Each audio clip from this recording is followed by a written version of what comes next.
Hello hi ಎಲ್ರಿಗೂ ನಮಸ್ಕಾರ. ನನ್ನ ಇವತ್ತಿನ ಒಂದು ವಿಡಿಯೋ ನಾನು ಈಗ ಸ್ಟಾರ್ಟ್ ಮಾಡಿದ್ದೀನಿ. ಸೊ ಇವತ್ತಿನ ಒಂದು ವಿಡಿಯೋದಲ್ಲಿ ಒಂದು ಮೋಟಿವೇಶ್ನಲ್ ಆಗಿ ಕೂಡ ಇರಲಿ ಒಂದು ವಿಡಿಯೋ ಅಂತ ನಾನು ಮಾಡ್ತಾಯಿದ್ದೀನಿ. ಸೊ ಇಷ್ಟ ಆಗೇ ಆಗುತ್ತೆ ಅಂತ ಅಂದ್ಕೊಂಡು ಇವತ್ತಿನ ವಿಡಿಯೋ ಎಂಡ್ವರೆಗೂ ನೋಡಿ, ಒಂದು ಅರ್ಥಪೂರ್ಣವಾಗಿ ಇರುತ್ತೆ ಅಂತ ಹೇಳ್ತಾ, ಸೊ ಬನ್ನಿ ಇವತ್ತಿನ ವಿಡಿಯೋ ಇಷ್ಟ ಆದರೆ ಒಂದು ಲೈಕ್, ಶೇರ್, ಕಮೆಂಟ್ ಮಾಡ್ತಾ ನಿಮ್ಮ ಅಭಿಪ್ರಾಯ ತಿಳಿಸಿ. ಹಾಗೆ ಸಬ್ಸ್ಕ್ರೈಬ್ ಆಗೋದನ್ನ ಕೂಡ ಮರಿಬೇಡಿ.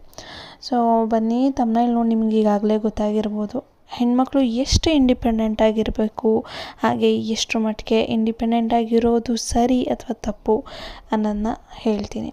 ಸೊ ಮೊದಲನೇದಾಗಿ ಹೆಣ್ಮಕ್ಳು 2 ವಿಷಯದಲ್ಲಿ ತುಂಬ ಇಂಡಿಪೆಂಡೆಂಟ್ ಆಗಿರಬೇಕು.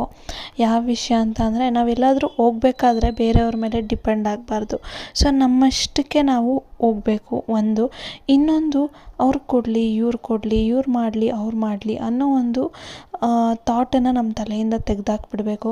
ಸೊ ಯಾರೇ ಎಷ್ಟೇ ಚಿಕ್ಕವರಾಗಿದ್ದರೂ ಎಷ್ಟೇ ದೊಡ್ಡವರಾಗಿದ್ದರೂ ನಮ್ಮ ಕೆಲಸ ನಾವು ಮಾಡೋ ರೀತಿಯಾಗಿ ಇರಬೇಕು. ಫಾರ್ ಎಕ್ಸಾಂಪಲ್, ಒಂದೇ ಒಂದು ವಿಷಯ, ನಾನು ನನ್ನ ವಿಷಯನೇ ತಗೊಳ್ಳಿ. ಎಲ್ಲೇ ಹೋದ್ರೂ ಹೇಗೆ ಇದ್ರೂ ಅವ್ರು ಮಾಡಲಿ, ಇವ್ರು ಮಾಡಲಿ ಅಂತ ಇದ್ದವಳು ನಾನು.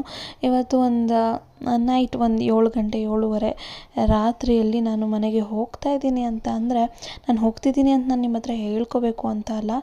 ಸೊ ಪ್ರಪಂಚದಲ್ಲಿ ಹೆಣ್ಮಕ್ಳು ಎಷ್ಟು ಇಂಡಿಪೆಂಡೆಂಟಾಗಿ ಇರಬೇಕು, ಎಷ್ಟು ಜನ ಇಂಡಿಪೆಂಡೆಂಟಾಗಿ ಇರೋಕ್ಕೆ ಬಯಸ್ತಾರೆ ಅಂತ ಹೇಳೋಕ್ಕೆ ಹೊರಟಿದ್ದೀನಿ ಅಷ್ಟೇ. ಸೊ ಏನೂ ಇಲ್ಲ, ನೀವು ಕೂಡ ಅಷ್ಟೇ. ಯಾವುದೇ ಒಂದು ವಿಚಾರವಾಗಲಿ, ಹೌಸ್ ವೈಫ್ ಆದರೂ ಅಷ್ಟೇ, ವರ್ಕಿಂಗ್ ವುಮೆನ್ಸ್ ಕೂಡ ಆಗಲಿ, ಎಷ್ಟರಲ್ಲಿ ಅಂದರೆ ಇಂಡಿಪೆಂಡೆಂಟಾಗಿ ಇರಬೇಕು, ಇಂಡಿಪೆಂಡೆನ್ಸಿ ಸಿಕ್ತು ಅಂತ ಅತಿಯಾಗಿ ಮಿತಿ ಮೀರಿ ನಾವು ಅದನ್ನು ಬಳಸ್ಕೊಳ್ಳಬಾರ್ದು.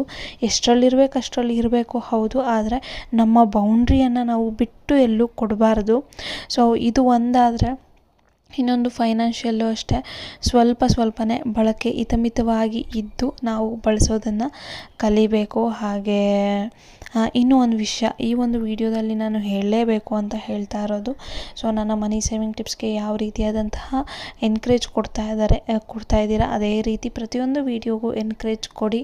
ನೀವು ಕೂಡ ಇಂಡಿಪೆಂಡೆಂಟ್ ಆಗಿರಿ. ನಿಮ್ಮ ಮನೆಯಲ್ಲೂ ಕೂಡ ಚಿಕ್ಕ ಮಕ್ಕಳಿಗೆ ದಯಮಾಡಿ ಇವಾಗಲಿಂದನೇ ಇಂಡಿಪೆಂಡೆಂಟ್ ಆಗಿರೋದನ್ನ ಕಲಿಸಿ ಅಂತ ಹೇಳ್ತಾ ಈ ವಿಡಿಯೋ ಇಲ್ಲಿಗೆ ಎಂಡ್ ಮಾಡ್ತಾ ಇದ್ದೀನಿ. Thank you so much. Bye bye.